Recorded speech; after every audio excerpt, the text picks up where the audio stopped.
शौक नहीं है कि वो रास्ते पे प्लेटफॉर्म पे नमाज पढ़े। ये तो मस्जिदों में जगह नहीं होती, वक्त हो जाता है नमाज का।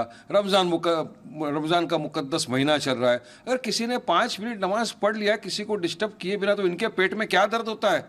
अरे क्या ये रास्ते पे होली नहीं खेलते? जब तो कोई ऑब्जेक्शन नहीं लेते ना हम तो।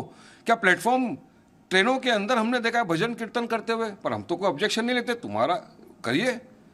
हाँ, कावड़ यात्रा निकालते रस्तों पे इतने दिनों तक, कोई आपत्ति तो नहीं उठाता ना। आपका फेस्टिवल, संविधान सबको इजाजत देता है अपना अपना रिलीजन प्रैक्टिस करने का। और यहाँ अगर कुछ मुसलमानों ने अगर पढ़ लिया तो बस इनको नफरत, इनके पेट में आग जलन शुरू हो जाता है। इतनी नफरत पैदा करके ये देश की पूरी सेकुलरिज्म का सत्यानाश कर रहे हैं ये इनकी तरह के लोग। आज इलाहाबाद हाई कोर्ट का बड़ा अच्छा जजमेंट आया है। बड़ा फटकार लगाई उन्हें संभल के मैटर के अंदर। कहा है कि अगर इन लोग से नहीं संभलता एसपी से तो चले जाए घर पे ये लोग। कैसा आप ये कर सकते हो डिक्टेट करें इतने ही आदमी नमाज पढ़ेंगे? प्राइवेट प्रॉपर्टी के अंदर भी फिक्स कर देंगे क्या आप इससे ज़्यादा नहीं पढ़ सकते? आप होते कौन हो आप लोग? हाँ, अरे मुसलमान नमाज पढ़ता था, पढ़ता है, पढ़ता रहेगा। कि मेरठ के एसपी वो अलग ही बयान दे रहे हैं।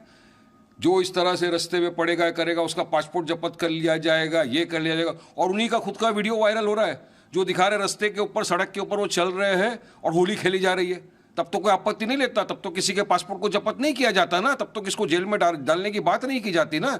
तो बस ये डराना धमकाना सारी चीज़ें करते रहेंगे मुसलमानों के खिलाफ। और मैं तो पूछना चाहूँगा क्या सारे कायदे और कानून मुसलमानों के लिए बने हैं क्या? हाँ, ये तो इक्वलिटी, संविधान इक्वलिटी की बात करता है ना।